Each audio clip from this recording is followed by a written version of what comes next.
আসসালামু আলাইকুম, welcome back to tips Bangla.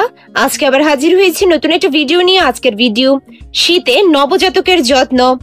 একজন মা হিসেবে আপনার বাচ্চাকে কিভাবে আরেকটু আরামে রাখবেন বা এই শীতে আপনার করণীয় কি, সবকিছু থাকছে এই ভিডিওতে।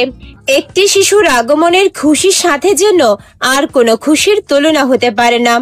ছোট্ট নতুন মানুষটাকে ঘিরে মা বাবার থাকে একরাশ ভালোবাসা, অফুরন্ত মমতা আর অনেকখানি প্রস্তুতি। আদরের সোনামণিকে কোলে পাওয়ার পর উৎসাহ যতখানি থাকে, উদ্বিগ্নতা থাকে তার চেয়েও বেশি। চারপাশের মানুষের কাছ থেকে আসতে থাকে নানা ধরনের পরামর্শ এবং উপদেশ। ফলে কোনটা বাবুর জন্য ভালো হবে আর কোনটা নয় তা নিয়ে নতুন মা বাবার ভীষণ দুশ্চিন্তায় ভুগতে থাকেন। আর ব্যাপারটা আরো কঠিন হয়ে পড়ে বাচ্চার জন্ম যদি শীতের সময় হয়। কিভাবে এই সময় বাবুর যত্ন নেবেন অনেকেই তার ঠিক মতো বুঝে উঠতে পারে না। তাই আজকের ভিডিওটা শেষ পর্যন্ত দেখুন, সব ধরনের সমস্যা সমাধান হয়ে যাবে বলে আশা করছি। প্রথমে মায়ের যা করণীয়, বুকের দুধ খাওয়ানো। আপনার শিশুর রোগ প্রতিরোধক ক্ষমতা বৃদ্ধি করতে সবচেয়ে কার্যকর উপায় হলো তাকে বুকের দুধ খাওয়ানো, যা প্রাকৃতিক, তাজা ও গরম থাকে। যেসব শিশুকে বুকের দুধ খাওয়ানো হয় না তাদের আলাদা বাটি বা পাত্রে আলাদা খাবার দেওয়া হয়ে থাকে। এতে করে জীবাণুর সংক্রমণ হওয়ার সম্ভাবনা থাকে। শিশুকে বুকের দুধ খাওয়ালে এই ব্যাপারে দুশ্চিন্তা মুক্ত থাকা যায়। টিকা দেয়া। শীতে এমনিতেই শিশু বিভিন্ন রোগে আক্রান্ত হয়। টিকা দেওয়ার সময়গুলো সঠিকভাবে মেনে চলার চেষ্টা করুন। এই ব্যাপারটি শিশুর স্বাস্থ্যের ব্যাপারে অনেক বড় ভূমিকা রাখে এবং বেশ কিছু মারাত্মক অসুখের বিরুদ্ধে সুরক্ষা দেয়। যদি কোনো কারণে কোনো একটি ডোজ মিস হয়ে থাকে তবে দ্রুত শিশু বিশেষজ্ঞের সাথে পরামর্শ করুন এবং যত দ্রুত সম্ভব টিকা দেওয়ার ব্যবস্থা করুন। পরিষ্কার পরিচ্ছন্নতা। শীতকাল সাথে করে নিয়ে আসে ফ্লু এবং ঠান্ডা লাগার বাড়তি ঝুঁকি।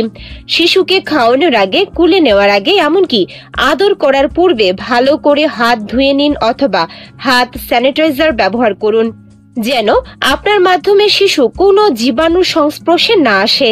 শিশুর বিছানার চাদর এবং কাঁথা প্রতিদিন বদলানোর কথা মনে রাখবেন, এতে বাবু থাকবে স্বস্তিতে। উষ্ণতা। আরামদায়ক গরমের পরিবেশ আপনার শিশুকে হাসি খুশি এবং আরামে রাখবে। শিশু উষ্ণতা অনুভব করবে এরকম একটি তাপমাত্রা নিয়ন্ত্রণে রাখার চেষ্টা করুন। যেসব দরজা জানালা দিয়ে বাবুর ঘরে ঠান্ডা বাতাস ঢুকতে পারে সেগুলো সব বন্ধ রাখুন, কিন্তু আলো বাতাস চলাচলের জন্য যথেষ্ট ব্যবস্থা রাখুন। একই সাথে শুষ্কতা এবং ত্বক ফেটে যাওয়া এড়াতে সঠিক পরিমাণের আর্দ্রতা বজায় রাখুন। চাইলে রুম হিটার ব্যবহার করতে পারেন। পোশাক। আপনার শিশুর গায়ের পোশাকটি তার অনুভূতি এবং ব্যবহারের উপর প্রভাব ফেলে। আরামদায়ক গরম পোশাক আপনার বাবুকে ভালোভাবে ঘুমাতে সাহায্য করবে এবং এতে সে আরো আরাম অনুভব করবে। তাই ভারী এবং আঁটসাঁট কাপড় ব্যবহার থেকে বিরত থাকুন।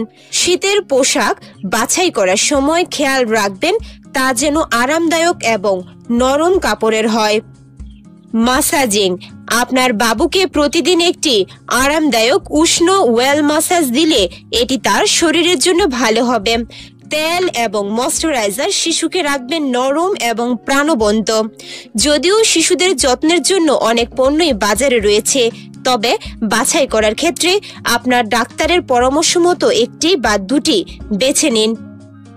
আশা করছি ভিডিওটা দেখে ক্লিয়ারলি বুঝতে পেরেছেন এই শীতে আপনার লক্ষ্মী সোনামণিটাকে কিভাবে যত্ন করতে হবে, কিভাবে যত্ন করলে আপনার বাচ্চা থাকবে আরেকটু আরামে।